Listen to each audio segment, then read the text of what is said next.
If I can 2-putt, great. If I 3-putt, fine. Let's move on. Where is golf heading, do you think? I mean, are we getting to the point of AI caddies and stuff like that?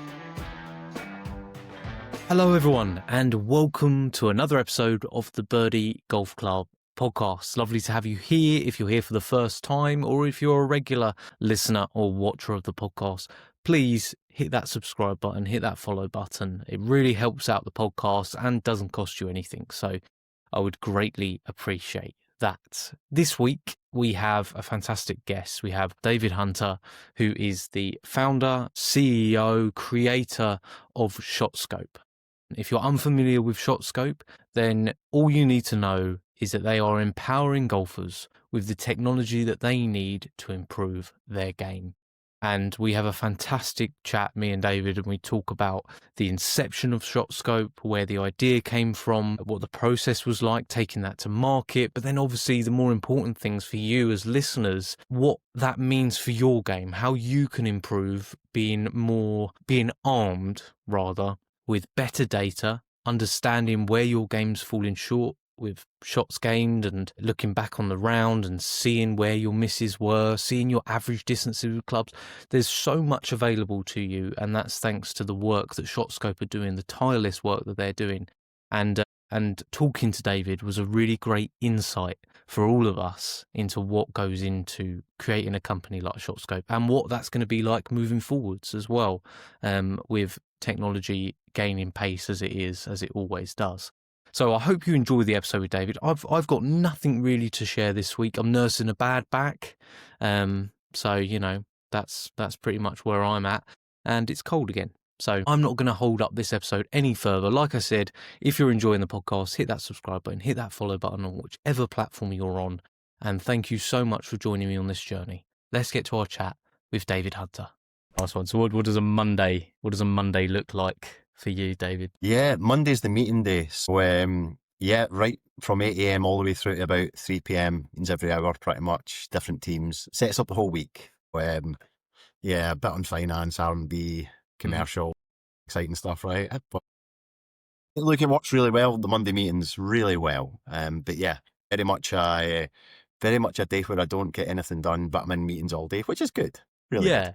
So it sort of sets the targets for the week or like the beginning of the month, that kind of sort of thing, ready to push through for each day. Yeah, I mean, we're all a bit like yourself, you know, we're always trying to move to the next stage and try to grow and evolve and change and bring new products and new technologies to market. So we run pretty hard. And the key thing about running pretty hard is you have a structure around it. So, you know, that's where Mondays, we have a couple of leadership meetings during the week, and you have to be kind of religious about having those meetings every week, you know, or else, you know, projects can go all over the place. But no, we run quite hard here, and we always have done, probably always will. I think it's just the way we work. The ShotScope seems a really driven like brand, especially in the tech space, and I know that obviously all kind of started with you. I know you're going to be humble about it and say that there's people that you couldn't have done it along without the way, but you're definitely obviously the start of what is ShotScope now and still a huge part of it. I always ask the guests the same question. I'm going to ask you the same question. When did you first pick up a golf club? What's your earliest memory of picking up a golf club? Yeah. So, I mean, I played golf with my grandfather way back. I think I would have been 9 years old. And my grandfather was a big golfer, played every week, but didn't maybe take it seriously. Mm-hmm. And he probably introduced me to golf. Actually, my very first golf club is still here. And it's like, ShotScope is the tool that you don't have in your bag yet, and the one that you need. Whether you like wearing a watch on the course, whether you like using rangefinders, whether you just like having the tags on your clubs to know your distances, ShotScope gives you all of that. Before using ShotScope, I was unaware of the best parts of my game and the worst parts of my game. But using their watch and their rangefinder has enabled me to work out where I need to improve, using shots gained data to accurately see where I can improve. And I want that for you too. So if you use the code Birdie Golf Club on the ShotScope website, that will get you 15% off the entire range. So make sure to head to the checkout, put in whatever ShotScope product you want, enter code Birdie Golf Club, and you will get yourself 15% off. It helps support the podcast and can help improve your game.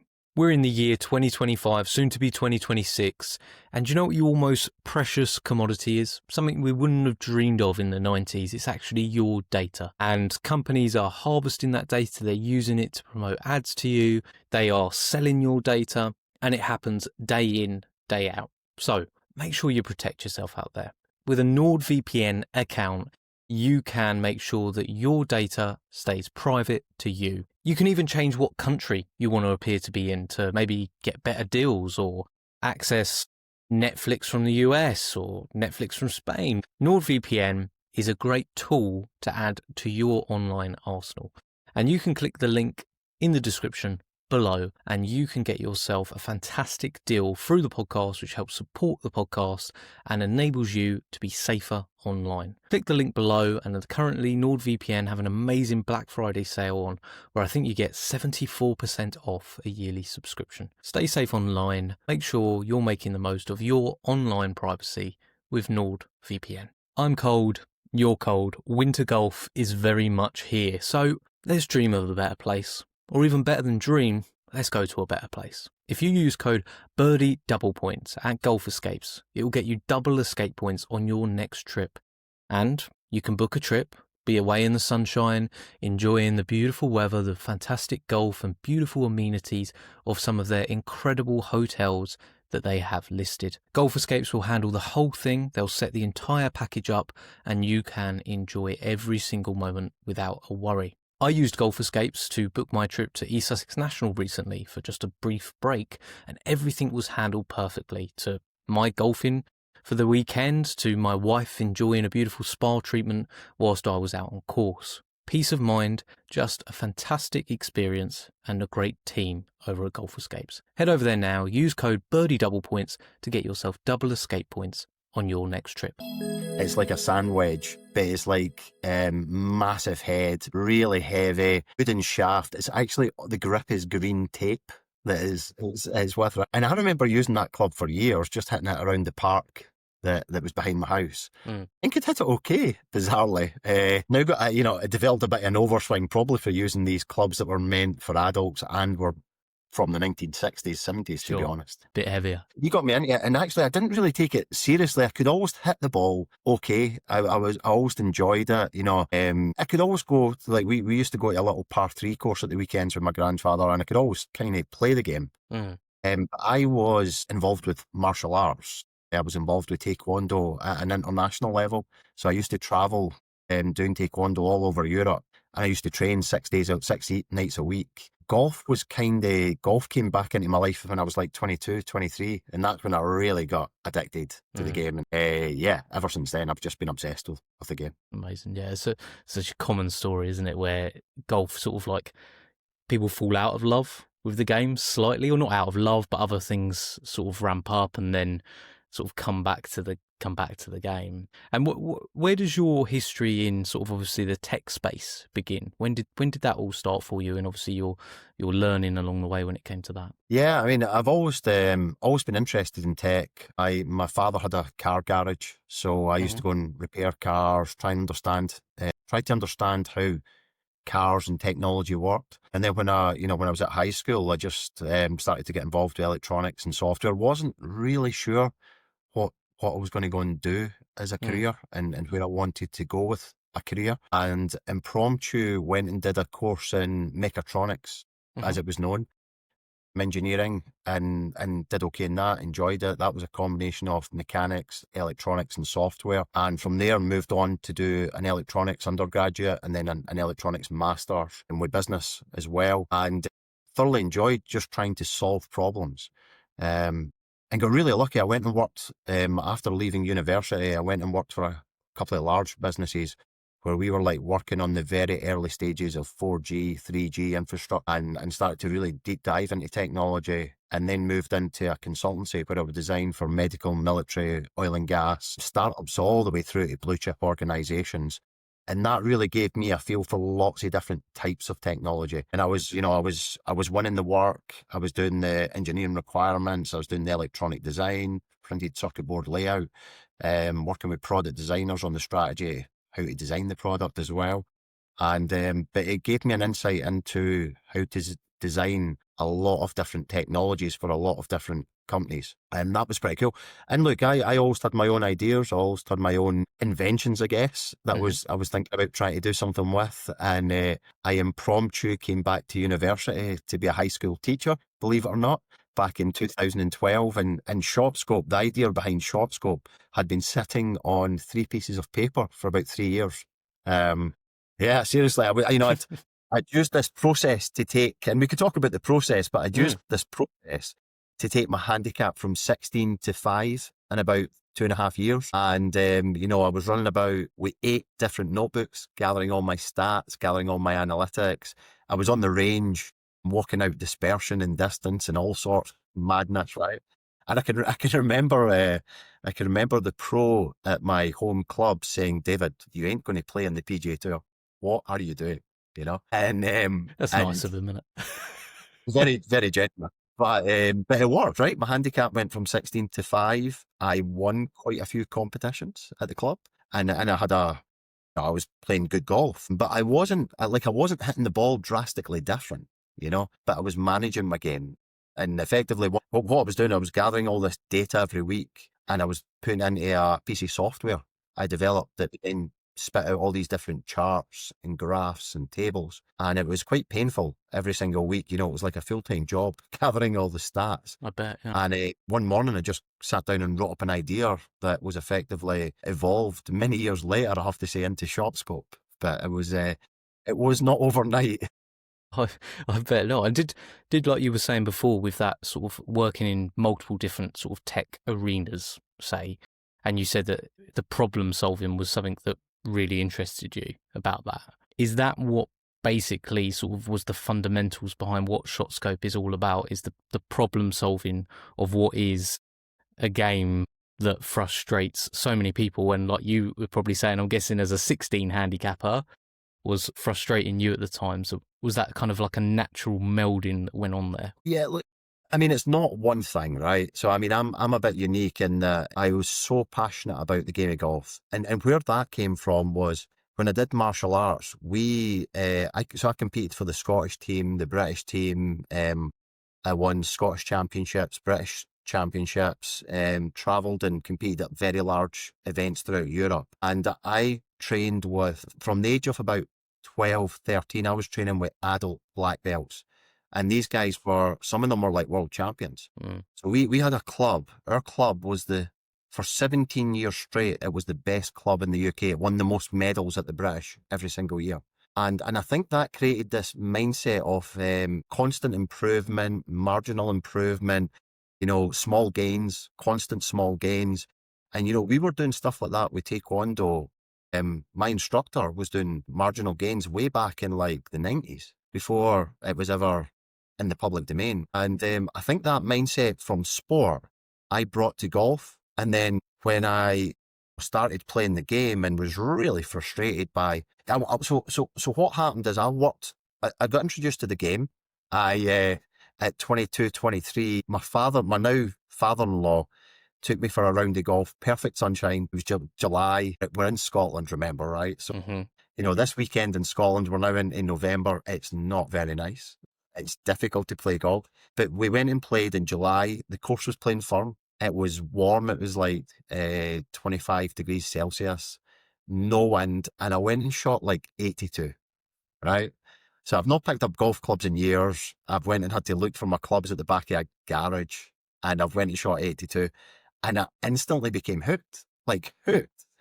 And then was like, right, I shot 82. Why can I not go and shoot that tomorrow or the next day or the next day? So for the next couple of years, I worked on my swing. I started to play a lot of golf, and I was playing with people who had played for the team at the golf club for 20 years. So guys that I'd grown up in school with, that I used to play in soccer teams and other things. And all of a sudden you're like, wow, you can really play this game.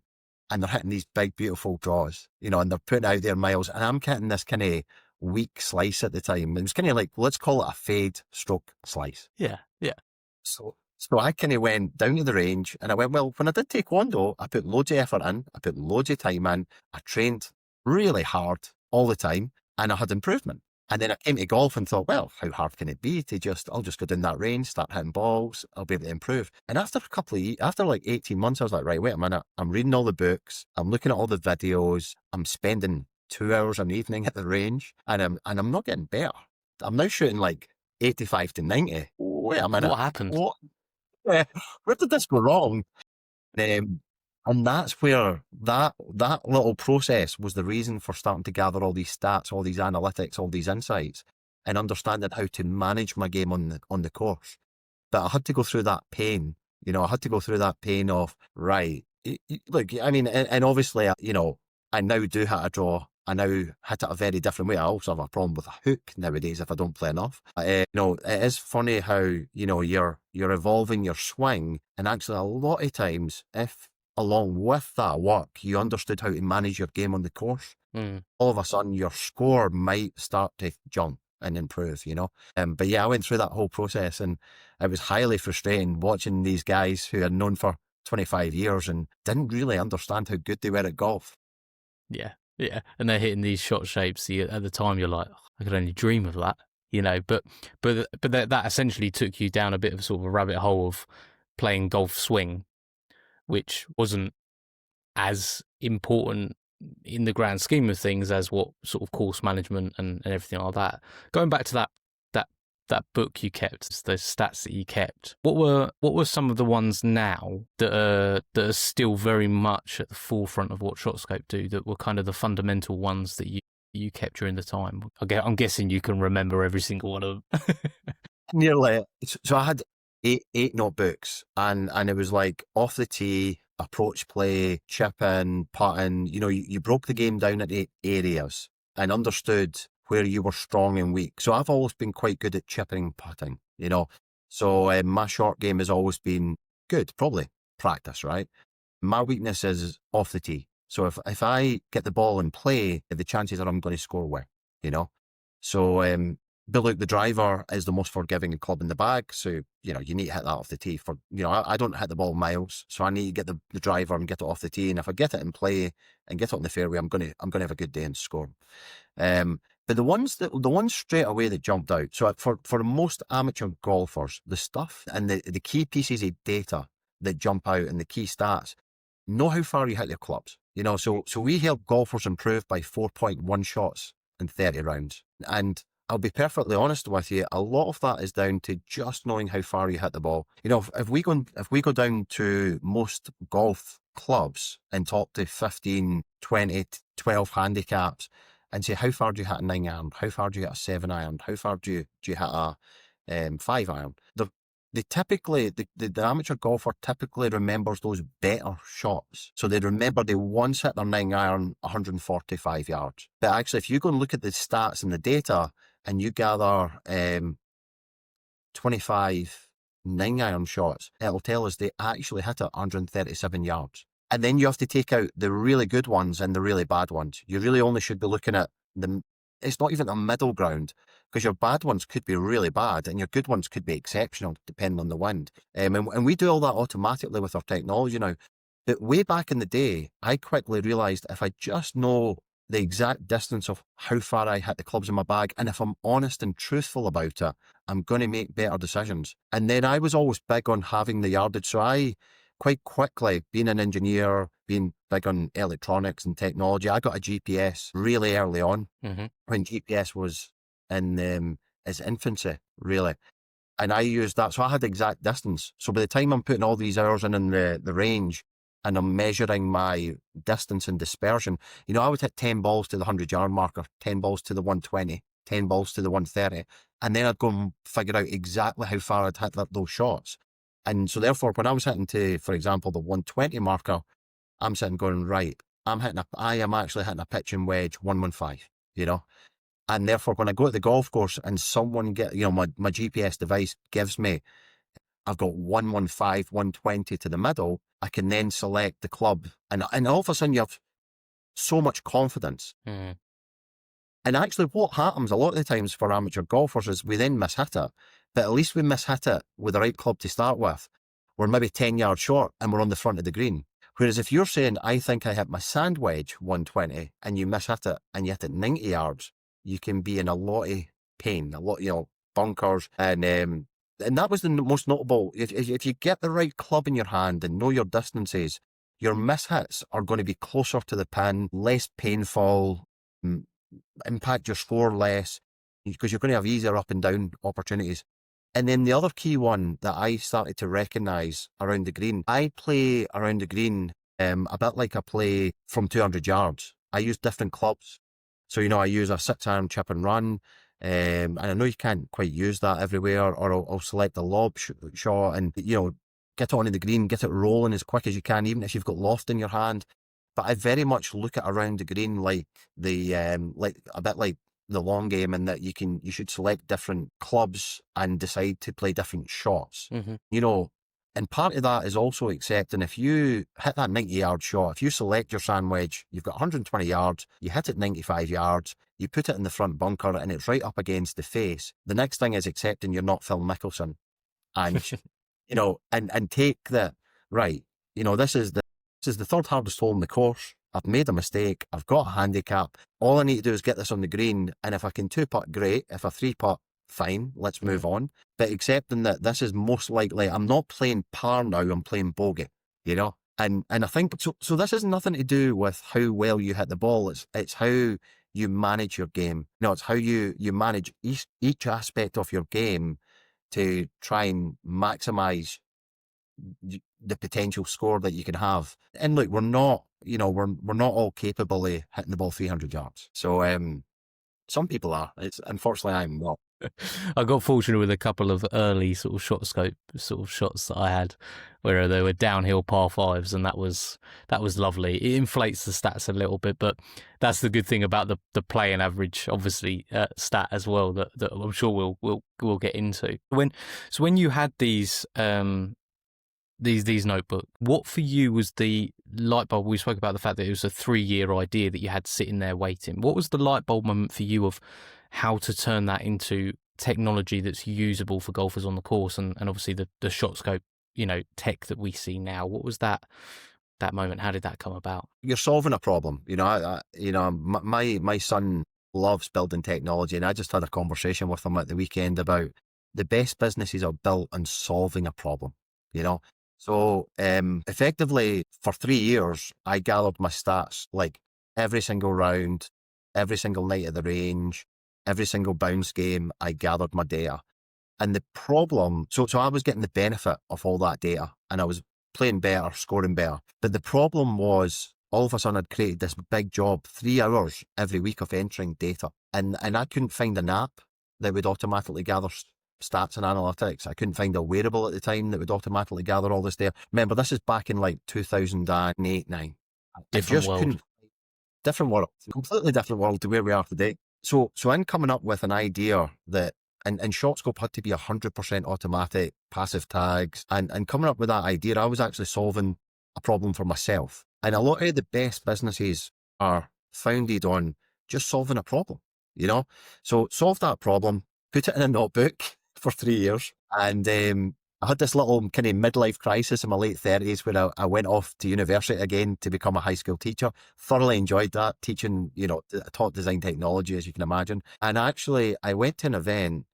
I got talking to someone about another idea I had, and eventually the conclusion was that was a terrible idea. But this person looked at my book of ideas and said, "Oh, I'm big in golf. That looks amazing. I would use that." And straight away there was a moment of, right, I need to go and talk to a whole load of people about this idea. So fast forward 3 months, we had won Edinburgh University Startup of the Year. Yeah, just for the idea. But I'd proven a wee bit of technology. And I'd went down to London and something called Innovate UK and pitched the idea at Innovate UK, and we'd won British Startup of the Year. We didn't have anything really set up, but I had a little bit of tech proven. But we'd raised through that period of about 6 months, we'd raised like $50,000, $60,000 to go and actually start building a business. And I knew I had to go all in. But you have to remember, I just left a very good engineering job. I'm now not getting paid as a teacher. Actually, I'm sorry, this would be at the end of my kind of teacher training. So I was now getting a wage, but quite a bit lower.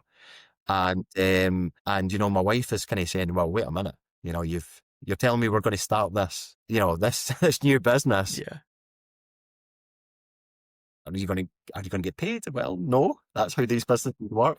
So what I did was, and look, this is how you should, you know, and I went out to the market and I spoke to the market. And I think quite often, you know, we can worry about that, right? As people that come up, you know, as engineers, as people who build technology and innovation, we worry about talking to the market. But we should talk to the market and understand, one, if there's market fit, you know, two, if people will actually purchase the technology. So what I did was I spoke to 800 golfers over 5 different golf courses. I actually stood there with a questionnaire and asked them, you know, do you want to gather your stats? Do you want analytics? Do you want insights? Would you pay X for this type of technology? It was about, and I'm going back a long time, it was about 85% wanted the stats and would pay to have that type of data. So that gave you the moment of, right, we need to go all in. And I think, look, once I had that data, it was only like 2 weeks later, I went and handed in my notice as a teacher and started this full time. And then, so that was actually January 2014 that I went and worked on this full time on my own for a year. And my wife was actually 6 months pregnant. So my son came along, you know, as the business was getting started, my son came along as well. But yeah, look, it's, you know, I think when you come up with the idea, you need to verify that the consumer, in this case, the golfer, is actually going to want that idea. And that's a scary moment, but you have to go through that. Yeah, I mean, you picked your moment, David. You really did. You know, I mean, that sounds I know. so Well, stressful. the other side is, you know, the thing I've learned and through all this process is there is no perfect moment. You know, if you've got an idea, and it is an idea where other people are going to use it, go and talk to people about it and see, you know, and then I'm not saying everyone should run and leave their job. Yeah. Going to start a mass exodus of teachers just leaving their jobs now. This is not career advice here. It could be a terrible idea, like whatever the other one was that you were pitching in the first place to the guy. So, like you said, getting that feedback and seeing that there was a gap there in the market. What were, because obviously you got the 15% that, you know, weren't interested, and I'm guessing people sometimes say they're interested in technology, and then when it actually push comes to shove and they've got to purchase it or they've got to use it, whatever it may be, there can be a little bit of resistance. What would you say was the biggest challenge in, once you had the technology ready, actually pitching that to people and showing them, hey, look, because I'm guessing there were teething issues, right? Yeah. Look, I mean, look, short tracking, so we are founded on short tracking. So, you know, the business, and for your audience that haven't heard of short tracking, basically, you know, you can short track through an app, you can short track through devices manually, but ShotScope's short tracking is 100% automatic. You put small tags, they all come pre-programmed. You put these small tags into the top of each grit. There's no battery in there, and you go out and play. And our watch talks to these tags to see the exact location of every shot, you know. Yeah. And look, it's quite a complex process under the hood. You know, we've got these large antennas. We send power through the air. We look at AI algorithms to actually see your swing. We actually post-process the data 4 times against our golf map database, take out 700 variables to do with the game of golf, and then we show you all your stats. Now, the consumer, the golfer, doesn't know any of that's happening, right? But of course, with being such a complex process, you know, and we've refined it over 10 years, but the first 4 years were just making the technology work. And look, I think it's fair to say that our V1 product had some flaws. Even our V2 product had some flaws. And actually, for us, you know, the way I view technology and innovation is you're always evolving, you're always changing. And, you know, short tracking, you know, we still miss a couple of shots per round. And, you know, we're working in here on missing, you know, no shots, you know, and I think that evolution, you know, for short tracking, it needs to get to the point where it's like, you know, the golfer comes off the course and straight away the round's there and everything is 100% perfect. And that's when short tracking, I think, will be a mass mass market. And yeah, look, in the early days, one of the things I love about our users is the feedback. We're very fortunate. We get feedback, we get honest feedback. And way back in the early days, that feedback drove us to evolve and change and improve the technology. And I'll be honest with you, in the early days, for the first 4 years, we were working nights, we were working weekends. And when I mean nights, I mean through to 11 p.m. every single night, trying to make that algorithm better.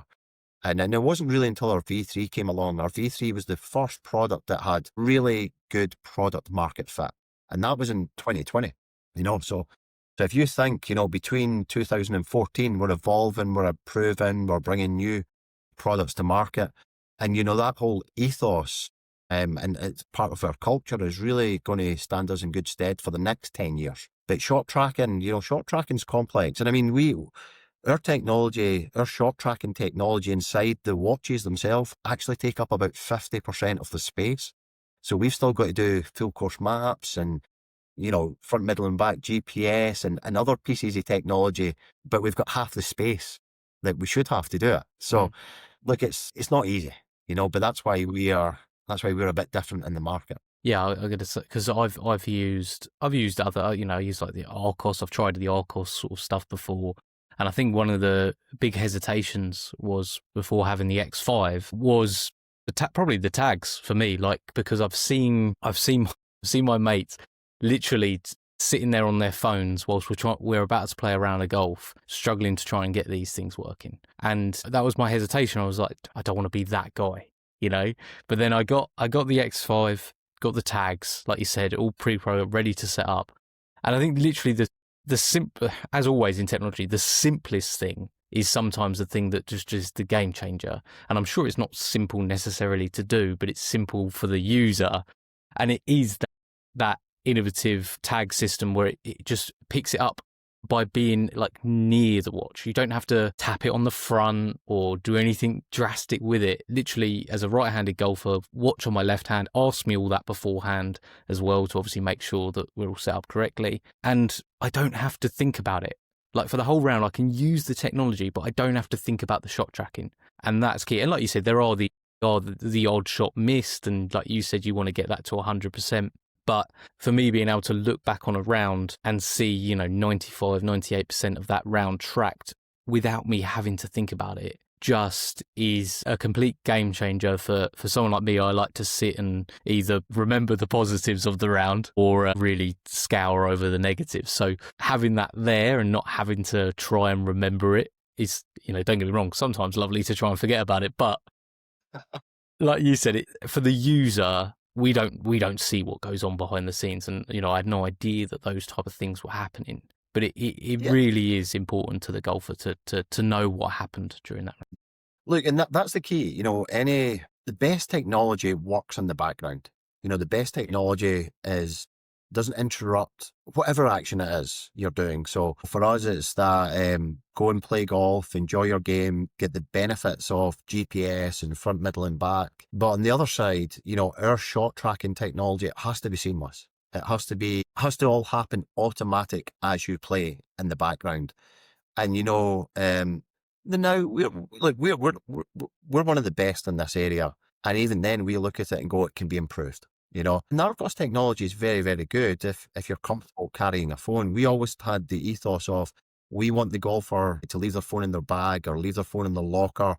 And we want you just to go and play and all this data gets collected. And look, that's how the best technology works that way, whether it's if you look at cars, the engine firing away and, mini explosion underneath the bonnet, the driver doesn't want to know any of that. Yeah. Just wants to go from A to B. Yeah. Well, that's how, we view technology that way. You should come off the golf course, you should click one button and you should see 100% of your stats, analytics, insights. You see maps detailing every single shot and you should see your strengths and weaknesses.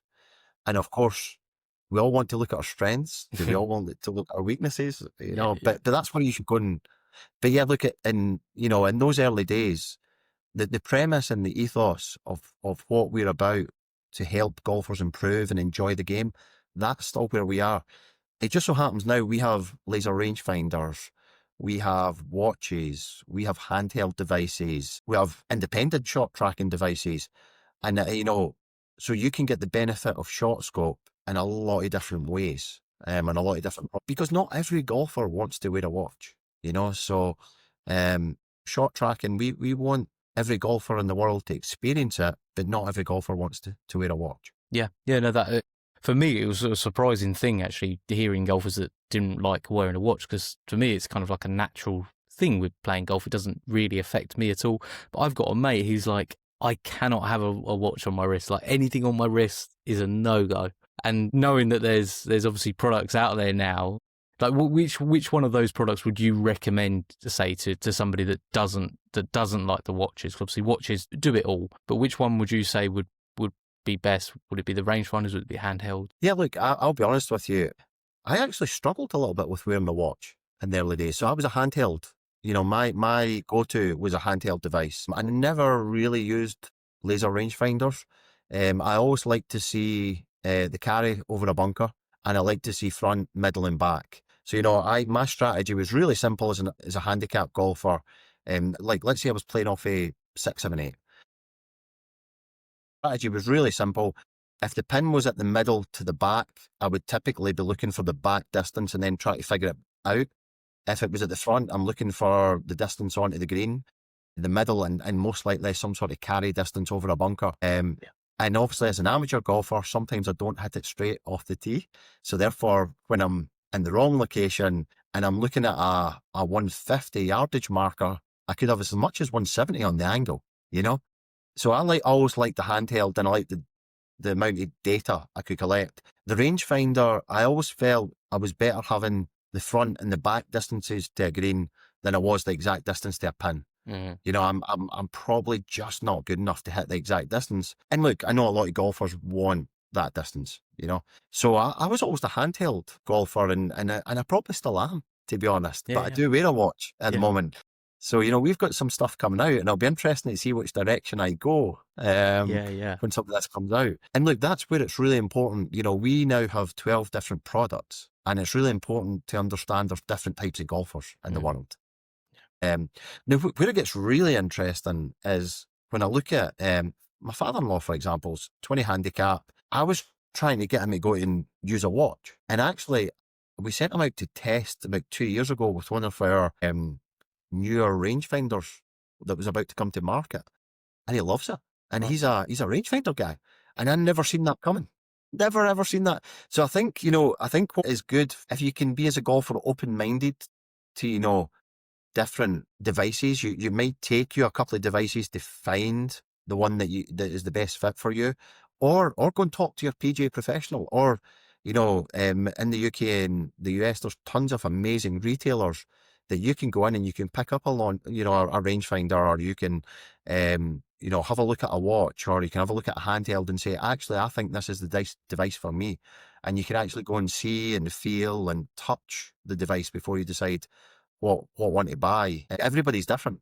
That's the challenge. That is the challenge. And people feel different on different days as well. I've had days where, I'm like, right, serious golf day today, watch on, I'm tracking everything. And then you have literally, I was at a sort of stay and play where I went with my wife, and I went out and played like 5 holes in the evening, and I just took my rangefinder with me. And there was something really nice about that, because it felt a little bit less formal and stuff like that. So like you said, having those 12 different products does mean that you've got something for everyone, and something for everyone on a different day as well, depending on how they're feeling. So that must be, do you look at that now and just, this is your baby, in many ways, do you look at those 12 different products with just like real pride? Yeah, well, one of the cool things is, like I've designed products forever for loads of different companies. I think I worked on 27 different projects before I founded ShotScope. The thing that I love our team's passion. So the product that comes out the far end, yeah, look, it's cool and it's amazing, and you see it in advertising and you see it in retail. By that time, we're usually trying to think of the next product. But the bit that I really love, like we have like arguments in here about, features and technology and how things should work. And it's because we're all really passionate about what we're building. And it's that bit that I love the most. We're really lucky. The team is just, a lot of people say to me, we're now a team of 43. We're actually recruiting at the moment, so we're probably going to be a team of 50 by 3-4 months from now. And, a lot of people, and look, there's plenty in the public domain, about ShotScope, and a lot of people come and say, oh, it must be great. And actually the bit, and it is cool, but, particularly when I used to work on this on my own, and, you now see where all these different product lines are. But the bit that I always find really cool is just the passion, the team's passion for what they do. And it's always like right there, it never kind of dilutes. They just seem to love and enjoy what they do. And I love and enjoy what I do. And that comes through. And when we're designing, or when we're doing customer support, or when we're working on a new product, or bringing a product to market, the passion these guys have got, we spoke about that just before, we obviously started to record about, some of those team members and what how keen they are to help people, and like that's what it's all born out. Everyone I've spoken to at ShotScope sort of like bleeds ShotScope, that sort of like that sort of feeling. And I remember like talking to Jen on the podcast, she would just constantly bring up ShotScope because it's like it's such a huge part of her life that there's almost like that it just became part of the conversation naturally, because like you said, she has that passion for the project, the product. She has that passion for the company, and obviously that's something that just works its way through, which I guess that's a way better way of putting it. Obviously the products are what they are, and like you said, you're always innovating, but the people, as always, people behind businesses are what make the business, and care. They really care, and that you can feel that when a product comes out the other end. They really care, and look, there's two parts of that. Passion for golf is underneath that as well. We have a lot of golfers here that love this game, and I love this game, and I think that passion for what we do and the game itself just creates this really unique mix. Don't get me wrong, it's interesting that when we were just talking before I came on the call, they'd been out playing yesterday, and we'll just say ultra competitive is the best way of putting it. That passion and that competitive side, it's great. It's great for our business, but when they're competing against each other, I think it gets kind of heated and interesting at the same time. Frosty atmosphere maybe on a Monday morning. They were all quick to say who had won and what had happened and where the the good and the bad shot. That's brilliant. I love that. It gets carried in to the work week. That's amazing. That's what you want. That's that passion, like you're saying. Golf's in our DNA, right? It's part of, we bleed golf, and that comes through as well with what we do, which is cool. Absolutely. And talking of the innovation, and obviously I know you like you said, you got products coming up, and I'm sure you don't want to delve too much into what they may be before they're released. I mean, if you do, you're welcome to. But like you're saying, with those conversations you're having of where do you see the future of golf and the future of golf technology specifically, where is golf heading, do you think? I mean, are we getting to the point of AI caddies and stuff like that? I mean, what's your thoughts on what could be around in the the next 5 years, next year, whatever? It's a really interesting area. Look, I think AI is amazing. I think it's got a bit to go. I think it's easy to build something quick now that maybe delivers 70% of the solution for a problem. And that's where AI can really help that. Look, I mean, until, we've looked at building Caddy platform. Let's stay on the AI Caddy platform for a minute. We've looked at building that we've got all the data. We've now got, I think it's over 400 million shots in our database. But we're growing at like 100 million a year and more actually. So, we have the data there. We own our own maps. So we know exactly where every almost blady grass is on the golf course. We know the bunkers, we know the greens, we know the common pin positions, we know where the trees are. Sometimes we do have the heights and sometimes we don't have the heights of the trees. And even then, with all that information, when we look at caddy platforms, we still see gaps, So, I can take all your data and I can say that your 9-iron goes 145 yards. And I can tell you the difference in height, so I can look at slope on an approach shot, but I can't tell you the ground conditions. I can't tell you the weather conditions. I can't tell you, is it humid and hot and your ball's going to go 10 yards further? Is it cold and damp and your ball's going to go 10 yards less? I can't tell you if you've got a 10, 20, 30 mile an hour wind coming from the right or the left. So there's this element here, I think, when it comes to golf, where technology can get us so far, and can definitely help the golfer make better decisions. And the more the golfer gathers data through shot tracking, for example, about how far they hit the ball with each club and where their mishit is, their common mishit, or are they leaving putt short, it can definitely help influence some sort of caddy platform to make suggestions. But actually, golf, it's quite a lot of independent skill. You know, one of the reasons that our team are so good is that a lot of them are very experienced golfers, you know, and therefore they bring that knowledge of the other part that there's just that golf DNA, that golf, what's the right word? You know, that golf innovation or golf understanding or golf knowledge. And therefore, I think I'm the biggest technology guy you'll ever find. But I think there's a real limitation on, it still comes back to the golfer making the decision. So I don't think it's about replacing coaches, PGA pros, caddies. I think it's actually about arming the people in the industry with the best tools to help the golfer play better. You know, and so, you know, we've got this amazing industry in golf where these PGA professionals, the knowledge that they have about swing and course management, and you just can't learn that very quickly. You know, and let's be honest, you know, I'll look at our guys here that have played on Walker Cups and European tours, or Jen was actually a top 100 female amateur. And that, you know, if you look at that person, they started to gain experience at 5-6 years old. And they played golf as a golfer for 20 years, as an addict. And you cannot replace that golf knowledge. And that's the same for coaches or caddies. So I think the best way, and I said this at an event about a year ago, the best way for companies like ShotScope is, yeah, we want to innovate. We want to bring new technologies to the market, new features, new experiences for golfers that help the golfer. But we also want to work with industry. You know, we're a golf technology company. We're not a technology company operating in golf. We're a golf technology company. So then it's, you know, it's listening to how do we help coaches? How do we help the PGA professional? How, you know, how do we help greenkeepers? You know, because there's a whole industry here. So the honest answer is, I think technology is moving so fast.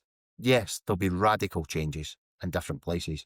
But coming back to people, or, you know, the golf industry is people. I think we need to build our technologies around the people, and that's not just the golfer, that's the industry. You know, we need to be at the forefront of that, and we need to, you know, be a brand that thinks that way and moves innovation on. It's not about saying, right, you've got exactly 150 and get your you know, get your 8-iron. We know you hit your 8-iron 150, get your 8-iron. And then the golfer stands there on ultra firm conditions with a 20-mile-an-hour wind behind them and hits all over the green 15 yards. We need to, you know, as technology people, we need to be recognizing that and doing better. You know? Yeah. I think I don't know if I answered the question very well. You did. No, you absolutely did. Because I think I basically said that technology is not the be all and end all. It's more about the people. Yes. No, but I think that's a great point, because you see in so many, in sport as well specifically, where people get carried away with the technology and it actually rips some of the soul out of the sport. I think, you know, football for me, VAR has ripped the soul out of what football was. I mean, are they going to get more decisions correctly? The statistics will probably tell you yes. But can I celebrate a goal properly anymore? No, I can't. So has that really improved the sport? That's up for debate, and, you know, not a football podcast. Maybe I can do another one down the line at some point, you know. I don't want to go on that one now. I'll pass on that one. Get out of it. But it's the same. It's the same with golf. You look at, you know, when TrackMan Foresight and things like that came along, they completely ripped up what everyone thought the ball was happening with the ball at impact and what happened in ball flight technology. But it didn't completely destroy golf coaching and everything like that. It actually improved it, didn't it? I mean, you now see these guys armed, like you said, with the technology to help improve your game and understand it more themselves, and that continues to happen.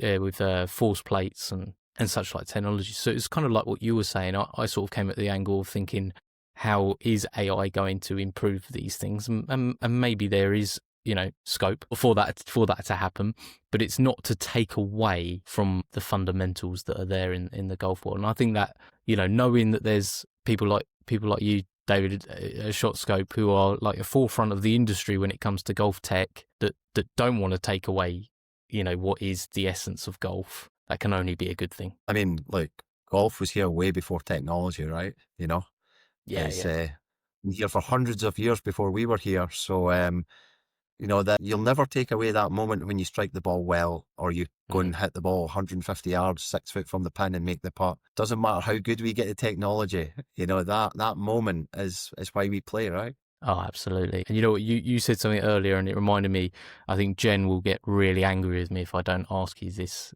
question, because she said to me specifically to ask you, and I'm going to get it wrong, but I'm sure you're going to decipher exactly what I mean. But it was about, and I think you did bring it up with the own course maps that you have, and the fact that that is unique to ShotScope in the course mapping technology, I believe, that sets it apart from competitors in that way. Yeah, look, I mean, we've been building our own maps for 10 years, and it really was born out of, we wanted maps to work a certain way, both in the app and in the devices themselves. So, when we process the data and say this was on the fairway, this was on the green, your shot was on the fairway, your shot was on the green, your shot was in the bunker, we needed the maps to be done quite a high level of detail. Mm-hmm. So we had to build software, we had to build a team. We mapped initially and got it all wrong and had to redo all the maps. Quite painful, I have to say. But, we now have an in-house team. We actually have a total of 6 in-house and 30 external working on the maps 24/7. So, it's a big USP. It's a big asset. Believe it or not, we update 8,500 golf maps a year. So, there is about 42,000 golf courses in the world. And look, that number can be sort of reported in different ways. And that's primarily because places like in the USA, you can have 3 9-hole courses at one location, And so but in reality, there's about 42,000 golf courses in the world. And we update 8,500 golf courses every single year. And it's quite a process. It can be quite painful. Look, I mean, it's, in Japan, you've got double greens. Before we mapped courses, I wouldn't have known that. In the USA, they can have 3 9s and you can play them in different orders. I wouldn't have known that as a UK golfer, But the things you've learned here in the last 10 years, mapping courses is a unique little exercise. Golf knowledge, golf experience. But yeah, we've been through, particularly as we were trying to make the technology work, and alongside it, we were trying to build this map database. Pretty painful. But in the last 2, 3, 4 years, our maps are in a really good position now, and look, I'm talking about places where we maybe haven't had as many users like Japan, and now we've got quite a few users, and you go, right, the USA, Europe, UK, our maps have been in a good position for a long, long time. But in the last 3, 4 years, we've really worked on other territories to get our maps better. And we run audits every year we actually run audits all the time on different countries and different territories. And look, part of the reason we are good on golf maps is our customers, our users of our products, will actually message us and say, there's a new bunker, there's changes to the course, there's changes to layout. And that's really important. We encourage that. We want that because that allows us to maintain that database for other golfers. Yeah, it's not an easy process, managing that database of 42,000 golf maps. Oh, I imagine. I mean, there must have been times where you thought about, third party, just, push that out and use that.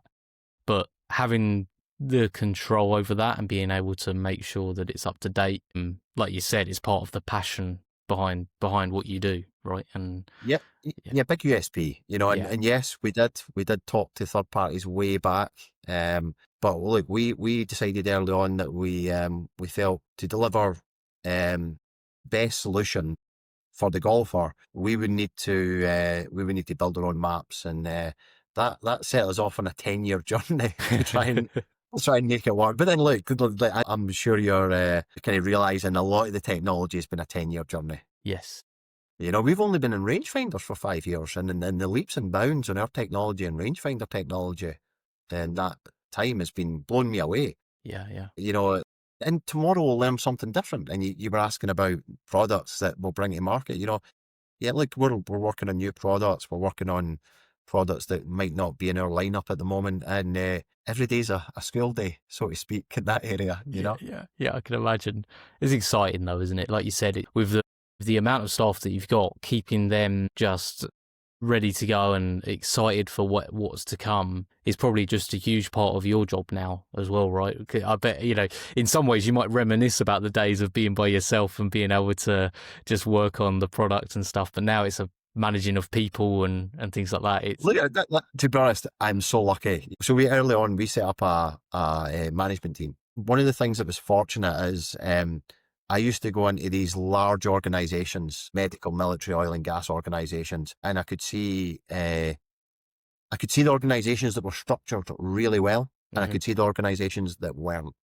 And I also used to help startups. Some of them were structured really well, some of them weren't. So quite early on, even from 2015, we started to build a management team. So we've got like a management team of 6, and then we've got a secondary tier management team. And I'll be honest, Doc, of our 43 people we have working as of today, I've probably got 20 leaders plus in that. So I, if anything, I just need to keep them pointed in the right direction because we've got so much going. The enthusiasm, the work ethic, the hours that they put in, like, it's not really, getting them excited is not the problem. It really is not. It's making sure we go in the right direction is that, that if, and to be honest, we've got so many good people here, like, it really is not a difficult job managing the team here. They're brilliant. They're so good. I've got so many good, experienced people that it's never, so the enthusiasm comes through. If anything, I just need to keep it kind of in the right place at times. I'm very fortunate. I'm so lucky to have this team that, and the good ideas come from anywhere. They all really go above and beyond. It's that is the coolest thing of the whole journey, is seeing that. But yeah, no, I don't keeping them enthusiastic is not a problem. Well, that's great to hear. And you spoke about the long hours, and I know that relatively recently ShotScope was looking to break into the US market, which obviously like a huge market. How have you found that? Same again, it's long hours, and what I would say is we'll do the things that others won't. So what I mean by that is, we visit retail stores. My 2 sales guys, there's one retailer, they've visited 80% of their stores in the last 18 months.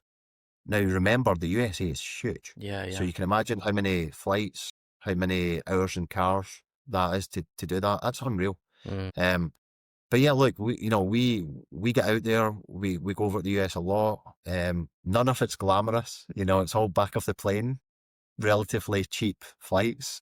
Yeah. It's a lot of driving. I just was on a trip 2 weeks ago, so I spent 10 days in the USA 2 weeks ago, flying pretty much. I did 9 flights in 10 days.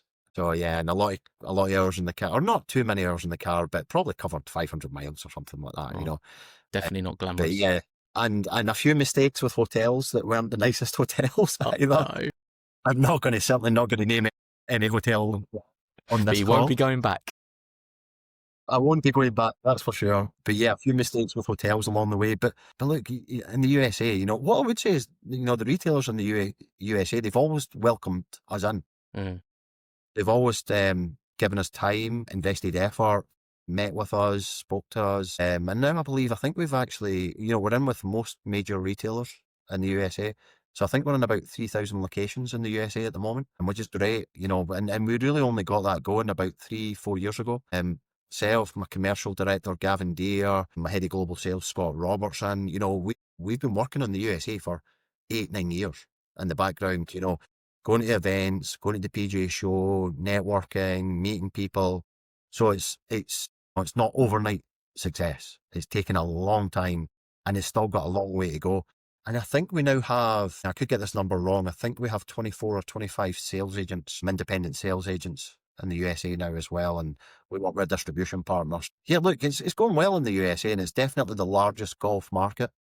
But like I said, I just spent a few weeks in the USA, and the cool thing about the USA, and it's really nice being someone who works in golf is cool in the USA. So, you've got like Steph Curry playing golf, you've got LeBron James, you've got music stars, you've got Tom Brady, you've got mega stars from all walks of life that are so passionate about golf. And therefore, golf is cool in the USA. Like things like Happy Gilmore, and that's kept the excitement going. Yeah. But golf is definitely cool in the USA, and I think a lot of golf is played in cars. You go out in your shorts and t-shirt. It's maybe a little bit of a different experience for the UK. Yeah. Do you think that's going to make its way over here at some point, or what's your thoughts on that? Because it's quite Yeah, yeah, often a listen, debate of the podcast of where is it going I in the really am. UK? Look, I am the most ultra conservative person you'd find, right? I am that guy, My life is my family, ShotScope, playing golf, and that's what I do. You put me in front of golf on a Friday night with a couple of beers, and you give me golf during the week with my son, and I'm delighted, right? But I tell you what, I did go for a game of golf. It was with a group that we're potentially going to work with, and we had a few beers, and it was warm, and it was sunny, and we were in golf carts, and I was in shorts and t-shirts, and it was a Friday afternoon stroke evening, and oh my God, what a 4 hours. Thoroughly enjoyed it. Really enjoyed it. We played kind of a Texas Scramble format. We made it competitive. It was great. So when I played a lot of golf here in the UK, and it was 10 years ago now, unfortunately, because I just don't get the chance to play like in medals and competition. It was very kind of formal, I guess. So, look, I mean, what I would say about the formal stuff is it's really interesting. We play with a scorecard in our hands a lot in the UK, and I do think that helps our golf. But in the USA, oh my God, there's so much fun. At one point there was a speaker and music and blaring, and I'm sitting going, wow, this is great. Yeah, yeah. So I think there is a balance. And look, I mean, there's a lot of golf courses in the UK. I don't think speakers and beer and Yeah, I yeah. don't. Yeah, but I tell you what, there may be something. Like at the end of the day, I went to an event. So I went to the National Golf Foundation event, and they put up two really interesting stats about the USA. And I might get them slightly wrong, the number slightly wrong, but I'll be there or thereabouts in the right area. I think it was 1.2 million new golfers had came into the US last year. And I think it had been 1.3 or 1.4 million returning golfers. Now, to give you an idea, I don't know if we will have 1 million golfers in the UK that pay a club membership. I think in the UK there's about 4.5 million golfers. But how many pay a club membership? I think the last time I looked at this, it was like 800, 900,000. But this is where golf is definitely, UK, USA went up a bit. So, I mean, but 1.2 million returning golfers, Yeah. 48 million golfers total. Now that they do count off course and on course, but even on course, it was over 30 million, you know? So we have to look at that and say there must be something that they're doing right, you know? We have to look at that and say, right, the amount of people coming into the game, staying in the game, at all demographics and all walks of life, there's got to be something we need to look at there. We might not copy everything because because it's a very different market, but Yeah. it's really, and look, there's a lot of serious golf in the USA. There's a lot of, there is still competition golf, there is still medals, but there's also a very fun aspect. And there'd be nothing wrong with some of that here. No, I don't think. absolutely. But it wasn't me that said that or my idea, right? Yeah, I don't know. I think it seems like it's a huge thing. I think there's small changes that could be made just to make. I think golf should be an experience, right? And I think when you're a kid, it's always an experience because it's special to be out there, and the course is much bigger, and there's all those things. But when you're an adult, could it become just part of your routine because it's the same every time? And I feel like there's something there to making sure halfway huts are open and making sure they're open, making sure they're stocked. Simple little things that could just, if you could stop and the experience could be better, I think. And there's certainly, like you said, some notes we could take from the way the US does it. And, not everything's going to suit, is it? Not everything's going to work, but. Well, I mean, the halfway hut element, how many times have we got through 9 holes and your playing partners, run out of snacks or has no drinks, and you're kind of raking in your bag to try and give. So I mean, the halfway hut's a great opportunity for the club to make some revenue, Yep. and look, same way maybe the drinks cart or the food cart. Yes, obviously it shouldn't be alcohol here in the UK, right? But can it be juice? Can it be water? Can it be a hot drink? There's definitely opportunities here. Definitely opportunity. And then my son's 11 now, and he's been getting into golf for a few years. And I'm very fortunate. Our course is split into 12 and 6. It just so happens the 12th hole comes back to the clubhouse, so you can go and play a back 6. And he wants to go to the range for an hour and, you know, do a bit of chipping or do a bit of putting. And, you know, I gamify it. I just make it games. Or so we do battleship putting where you have to line up the golf ball in front of the hole and you have to take out each of the golf balls before you get to make a putt. Oh, that's So you're cool. not focused on hitting the ball in the hole. Yeah. You're focused on a target. And we play, look, it was him that came up with that, not me, I have to say. Great. And then we go and try and play 6 holes. Yeah. And you know, we're standing there on the 14th hole. It's the second hardest hole in the golf course. And even for the kids' tees, I'm looking at it going, you've still got 330 yards. That's a long, yeah. Yeah, it's a long way. So actually there's a thing, it's actually Golf Genius, Operation 36. You know, anyone who's listening who has got kids, I'm sure it's called Operation 36 by Golf Genius. Rory McIlroy is actually involved with it. And they play a hole from 50 yards and in. And once you can play the hole from 50 yards and in, you go to 75, you go to 100, you go to 125. And we've been starting to do that with Luke, my son, and that allows us to kind of compete a bit, Yeah, you know, yeah, at that stage. And so I think if we can just be, you know, if we can think about the game different, we can bring more people into the game and they'll stay with the game longer. You know, we can't have everyone playing off the backs. No. It's just somebody who's 11 years old.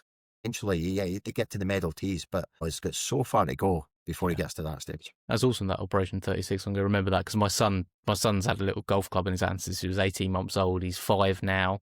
And I take him to the simulators, which is actually a great, like anyone with kids, it's a great place to go because he can just, I mean, he hit like 100, I counted once just for fun, he hit about 150 balls in a space of like 45 minutes, you know, and he was tired and it was ideal. But that's a great way because then he can see results from what he's doing and you know, he gets a little bit of visuals from it, but it's not cold and wet in the winter, you know, because then coming back to America, this is what America's done really well. They've got Top Golf, they've got simulator golf. Can they put technology, you know, TrackMan and Top Tracer has put technology into the driving range, and all of a sudden they can play games, they can have fun, and at some point a percentage of the golfers that go there will end up on the golf course. Yeah. And that's, you know, so you know, we've started going to Top Golf as a family, and my wife, who I don't think has got any interest in golf, she goes and she hits. You know, the kids get her to hit, and she hits, and she even appeared last month or the month prior. She'd watched a thing on social media where it showed, I think it was Gabby Golf Girl was this like putting the hands up, then rotating round, then hitting. And there she was doing this at Top Golf. So they try and get a better shot. So look, that just shows you how if we can have this weird crossover of tech and experience, whether it's on or off course, we'll get more kids into the game. Yeah, which is what it's all about. There's so much going around now of like shrink the game, and because people can't get tee times, but they're trying to get tee times at golf courses where you'd expect it to be difficult, you know, and then it gets blown up into this bigger thing. But the more and more people that get into golf, the better it is. The better it is for the game because, you know, there's going to be a section of golfers that play right now regularly that are not going to be here in 10, 15 years time. So, you know, who's going to want to shrink it then? No, we don't want to see another foot golf era happening to 9-hole golf courses. You know, that's what we don't want to see. So, yeah. Yep, as well. You know, we've had like COVID was an event that people engaged with golf, but a lot of people have stayed with it. So we are, you know, the golf industry is so different compared to when I joined the golf industry 10 years ago. It really is so different. And you're right, we want to keep that going. And look, there's loads of good in there. But there's maybe some places that we need to evolve and tweak. And look, I don't think it's major changes. I think it's just evolving and changing. And there's loads of people out there experimenting. But yeah, no, it's like the golf industry is in a great spot, you know. But what other sport, you know, the type of sports I used to do in my teens and early 20s, you couldn't do them at 70 and 80, you know, whereas we could go out, and my son who's 11 and I could play, and my father-in-law could all play together, all different golfing abilities at all different age groups, and we could actually compete. What other sport could you do that? None of them. That's what makes golf completely unique. David, I've got two final questions for you. Yeah, go for it. And then I'll let you go because you've been amazing with your time and I do appreciate it. The first one will be, I'm guessing you've got to play some pretty cool golf courses because of, traveling round and, essentially being part of ShotScope, obviously, and getting that to golfers. What would be I'm going to ask for your number one, and I know that's going to be difficult, but I've got to ask that question. What's your number one golf course that you've played? So the only thing I would say is I don't play as much as I should. Like a lot of it's like, whether it be finance meetings or meetings with partners in golf, they don't actually happen on the golf course, believe it or not. My sales guys, and my marketing team, they play golf all the time. But I kid you not, you're lucky. There's years gone by that I've played like 1 or 2 rounds of golf. It's terrible. So I actually have not played a huge range of different courses. But the one that I actually quite like, I like Kingsbarns in Scotland. Yeah. And the reason for that is my bad shot is like this pull draw. Okay. So Kingsbarn's got a wild amount of space on the left-hand side, so I can go and score well. I don't know if that's Perfect. I went. Well, it's terrible, right? It should not be that, right? But like Kingsbarns is also a beautiful course, unique course. The one thing about Scotland is when you go and play like a Kingsbarns or any links course at a certain time of night, or if you've got a nice evening and it's sunny and the sun gets low in the sky and you've still got light till like 10 o'clock, you get these weird long shadows. And I've been very fortunate. I think every single time I've played Kingsbarns, the weather's been amazing and it's had these big long shadows and just beautiful coast. So, and funnily enough, and look, it shouldn't be this way, but I guess as a golfer who likes to play well, I've scored well every time I've been there. So it's often the overriding factor of what your favourite course is. It really is. That's not the right rationale for picking a golf course at all. But Kingsbarns is beautiful as well, isn't it? I mean, it's a stunning place. That does not surprise me. I like that, and I like the fact that it suits your game as well as being the reason. I'm playing this Thursday, at Annings Heath. It's a course down here, the waterfall course there, and just the same, capable of a bit of a hook at times, and pretty much every hole sets up that you're going to be okay. So. Yeah, I like that. Yeah. I like that. We really shouldn't judge courses on that, but unfortunately we do as golfers, right? Of course, they're the ones that stick in our minds. Yeah, that one suited me. And then last question, David. If there was one, I know this might be difficult, but if there's one stat that you think every golfer, no matter what level of the game, should really track religiously, which one do you think is the most helpful for people's game? It's not so much a stat. It's more knowing how far you hit the ball with every club in your bag. Mm-hmm. You shouldn't guess how far you hit your clubs, or you shouldn't have an opinion on how far you hit your clubs. And I don't really care what technology you use to do it. Go to TrackMan, hit balls on a TrackMan, hire it for an hour.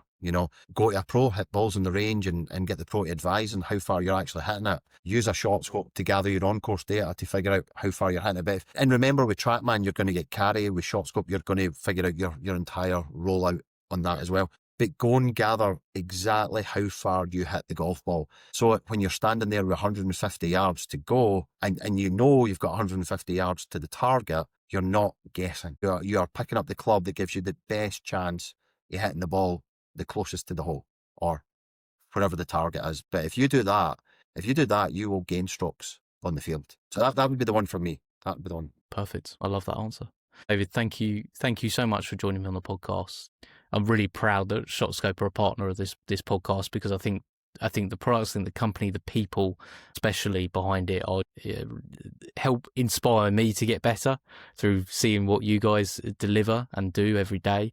And like I said, on course, it's a complete game changer. So I'd always encourage people to head over to ShotScope and make sure to check out the technology and put it as part of their game. Make your game better. That's what they're trying to do. So. Very cool, Dave. Very much appreciated, and thoroughly enjoyed talking to you for the last hour. So thank you for having me on the podcast as well. I appreciate it. You're welcome, Dave. Thank you ever so much.